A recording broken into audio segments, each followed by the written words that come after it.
What's up YouTube, Dal here from Zephyr, and today I am bringing you an update to Gate Guardian. That's right, Gate Guardian got some brand new support in the form of Dark Guardian and Dark Element from Phantom Nightmare, and I have finally been able to update the profile for you all. What I'm going to do is I'm going to take you through the profile, I'll talk you through some other alternatives in the deck that you can use to adapt it to your personal playstyle, and just different outcomes that the deck can produce. So with all of that out of the way, please smash that like button, hit that notification bell, and subscribe so you don't miss out on any more upcoming content. So we're going to start off with the pieces. So we're going to be playing 2 of the Sanga, 2 Kazijin, and 2 Suijin. Now you could arguably play more if you wanted to, but Dark Guardian actually has a great effect that allows you to shuffle the pieces back in. So it does mean, as I'm going to show you in this profile, that you don't need to rely on burial from a different dimension as much, but I still like this as a very kind of cool option because it allows you to kind of flood the board with more monsters in order to push for an OTK.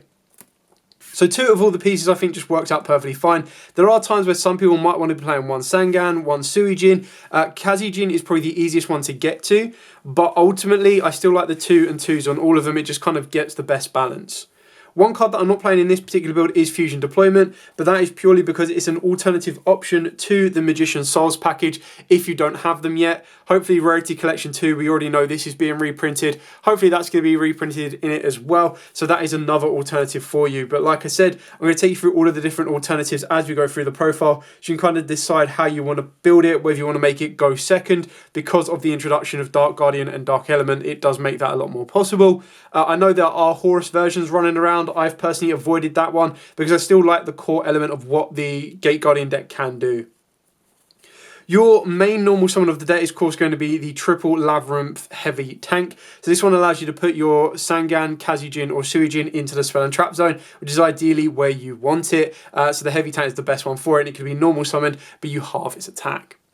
And then of course we've got 2 of the brand new Dark Guardian. I really want to play this at 3, but it can get massively bricky. So it's always treated as a Gate Guardian card, and it cannot be normal summoned or set. It must be either special summoned by Dark Element or special summoned from the hand or graveyard by shuffling into the deck 1 each of your Sanga, Kazijins and Suijins that is in your hand, face up on the field, graveyard and or banished. It cannot be destroyed by battle, which is really nice as it is a 3800 defender and attacker. And if it is special summoned by the effect of Dark Element, it is unaffected by other monster effects or your opponent's activated spell cards or effects. So I'm just going to skip ahead a little bit so you can see what Dark Element is. We're playing 2 of this because it does list Gate Guardian in its text, as well as Kazijin, Sanga, and Suijin, so it's searchable. If you have a Gate Guardian monster in your graveyard, you pay half your life points to special summon 1 level 11 or higher Gate Guardian monster. You can banish this card from the graveyard to add 1 of your Sanga, Kazujins or Suijins from your deck or banishment to your hand. You can only use each effect once per turn. Then of course we're still playing the Shadow Ghoul. I really like this card. I get why people would play it too, but getting access to your Labyrinth Wall is just incredibly important. So what the Shadow Ghoul gives you the ability for is you get to discard it to add a Labyrinth Wall card directly from the deck to the hand. At the start of the damage step, if your opponent's monster battles while you control a Labyrinth Wall card, you get to banish this card from the graveyard to destroy that opponent's monster. You can only use each effect once per turn. Now, of course, the destruction effect may not be that great if you are running into a local environment that is just playing all-out Fire Kings, so that's when you might want to adapt your strategy and cut this down to 2. However, in the past, I've seen how important it is to get to Labyrinth Wall when playing this deck, because Labyrinth Wall puts the lock on the board. The monsters cannot attack the turn they are summoned except monsters whose original levels are 5 or higher. And when you're able to utilize a monster like Dark Guardian, which is a level 11, to get that high and that powerful, being able to attack that turn is really, really important. And then once per turn during your main phase, you get to place 1 of your Sangas, your Kazijins or Suijins that is banished in your hand or deck face out into your spell and trap zone as continuous spell card. At the start of your opponent's battle phase, you get to target 1 monster your opponent controls with less than 1600 attack and destroy it. So obviously both of these, if your opponent does not read them or forgets about the secondary effects of these, can really catch your opponent off guard, which is why I still really like the Shadow Ghoul.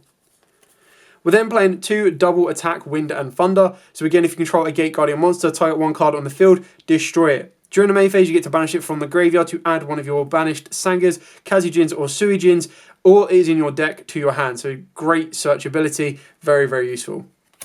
I'm playing the Rom Ryukyu Guardian. Now, you can actually completely cut this if you want to, because it doesn't, annoyingly, it isn't as effective as I might want it to be, but I still like its applications when you get to it.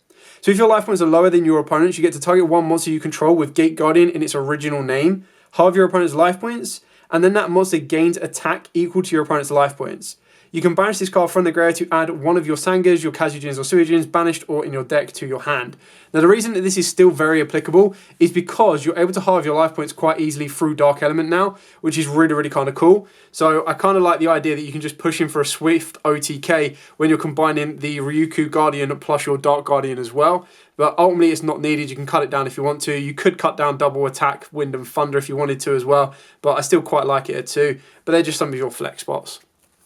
And then, of course, we've got the one Prey of the Jiragumo. Again, you could cut it if you want to, but it's just very easy to kind of utilize it. Being able to, again, banish it to add a Sangar, Kazujin, or Suijin, banished from the deck to the hand, as well as being able to summon it as a normal monster, level 5 with 2100 attack and 100 defense. So very, very kind of cool. Then for the additional engines, we are playing the Magician's Souls package. If you don't have this, I would probably say go for Fusion Deployment. And the reason that I would say go for Fusion Deployment is it would then unlock an additional zone for you, or an additional space, because you wouldn't be using the Illusion of Chaos. And it would also unlock another zone because we are playing the one Preparation of Rites. Now, the reason we're only playing one of this is because you do need to be very careful of Droll, because ultimately if you activate Preparation, get to Illusion of Chaos, and they Droll you, that's it, it's over. Whereas if you go Illusion of Chaos into Magician's Souls, you can still summon the Magician's Souls down, you just won't get the Sender, the Spells and Traps, and the Draw. So, again, a lot of roadblocks in the way, which is why you might want to consider Fusion Deployment. But the issue with Fusion Deployment is it does then lock you into fusions, and that's where I'd highly advise you play a card like Super Poly as your board breaking option. But I'll talk about that shortly. For the other, like, normal summon of the dead, but something you're probably going to want to be summoning off of the Hero Lives more than not, is, of course, your Elemental Hero Prisma. And the reason this is important is because it can become Kazujin from the extra deck, and that's the one you want to be going into more times than not, because that's going to give you access to your Gate Guardian of Wind and Water, which is your Spell and Trap Negate. Really, really important. Again, this is a flexible engine, so some people do take this out. If you do that, your only normal summon of the deck is going to be the tank, and that's kind of why I wanted to play both. And the reason I maxed out on Hero Lives as opposed to with alongside the tank is it means that Hero Lives can still get me through the Prisma and still get me into the tank. Whereas if I hard open a Prisma, yes, okay, I save half my life points, but if I normal summon this, I can't normal summon a tank, and I'm kind of choosing one or two routes, which can get a little bit more difficult than you want it to. But again, complete flex spot if you wanted to take these out and keep the Magician's Souls in, Fusion Deployment, Super Poly, or any particular hand traps that you want to play. Same can be said for the Burial from a Different Dimension. It's not as needed or as techy as I liked it as it was before. It's still really kind of cool because, again, being able to put your monsters back into the graveyard, you can then banish them again to get into your Gate Guardian combined, and then being able to spin them all back for your Dark Guardian. You're ending with a boss monster of 3750 and then another boss monster of 3800, so you're very easily pushing in for huge amounts of damage. For the draw card, I went with 2 Sacred Sword of 7 because you can banish any of your Gate Guardian pieces, so that's 6 targets there. Illusion of Chaos, technically, as well. You can very easily play something like Prosperity, you can play something like Extrav. Extrav gets a little bit more risky, and it means you will be relying on Dark Guardian more than your Gate Guardian pieces, but we do max out on the pieces that you want to be seeing the most, which is obviously Gate Guardian combined and Wind and Water.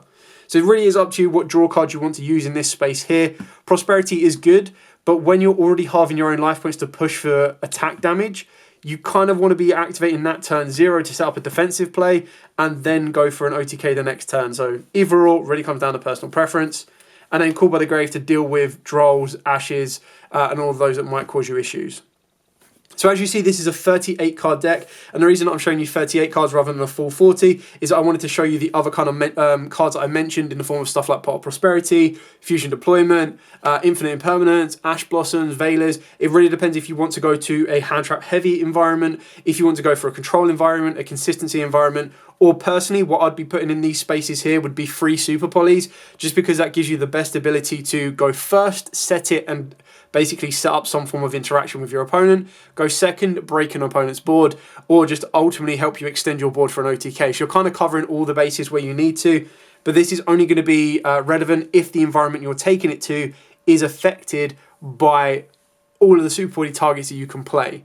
If they have no effect on your opponent whatsoever, then you might not want to even consider fusion deployment, and that's when you're going to go down stuff like IP Masquerena, SP Little Knight, Infinite Impermanence, Pot of Prosperity in the place of the Sacred Sword, and then in the flex spots I told you about, like Hero Lives, Magician's Souls, everything like that, that then opens up an additional 8 slots for the entire deck, 2 including the 2 that is missing from here. So if you really wanted to upgrade it a little bit, you could take out the 3 Burial from a different dimensions, the 4 Hero Lives plus the Prisma. That opens you up 7 spots. That's your 3 Imperms. That's possibly 2 to 3 Ashes, depending on if you are worried about giving your opponent free fodder in the graveyard. You can consider DD Crows. You can consider other board breakers that might be helpful for you. And then you can swap the Sacred Sword of 7s for Pot of Prosperities. So again, you've got flexibility in this deck, which is what I really, really like about this, is if you wanted to, you could make the deck your own in so many different ways possible. Moving on to the extra deck, again, I'm going to take you through the Gate Guardian cards that I feel that are relatively staple, and then you adapt it to your own personal preference. So for me, at the base minimum, you should be playing 2 Gate Guardian combined. I'm personally playing 3, just because of the type of build that I am going with.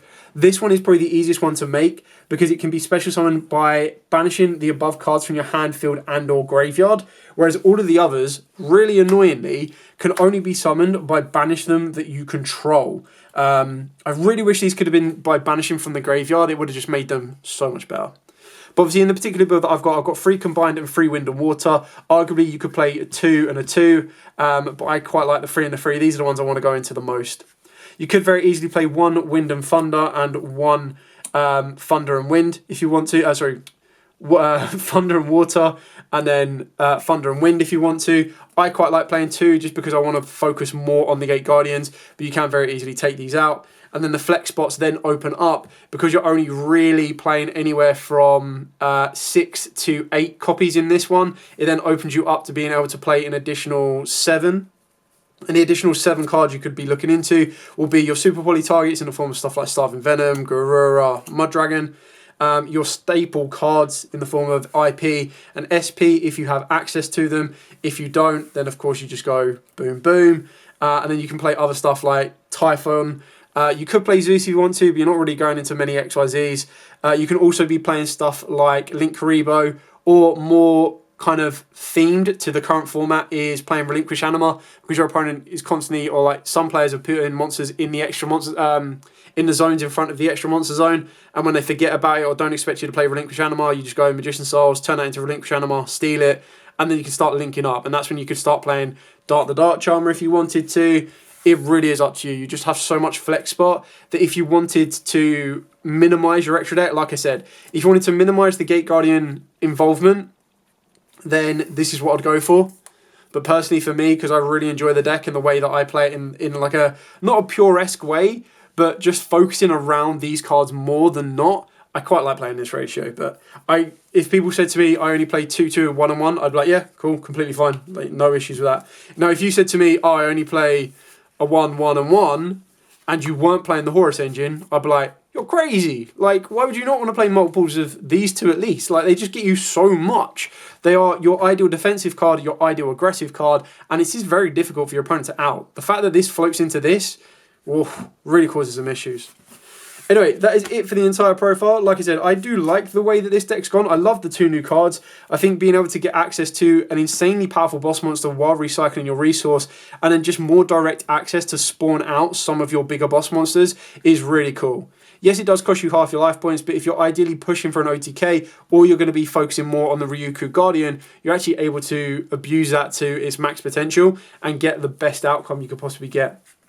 Anyway, thank you so much for watching. I hope this has given you a couple of ideas on your own build. I do like Gate Guardian. Like, one of my best memories and one of the best duels I remember is when you watch Pain and Panic versus, the Paradox Brothers face Yugi and Joey in the Labyrinth. Like, I just loved the moment where like Dark Magician goes into the magical hats and they couldn't destroy it. When they made Gate Guardian, Flame Swordsman, like, it was just such a cool episode because it shook up what the duel normally was. It was like, oh, this is really cool. It's going through a labyrinth, the different traps. It was just, yeah, really, really cool. I enjoyed it.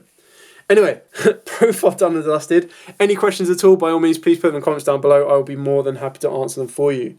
But for now, as absolutely always, stay safe and, of course, happy dueling.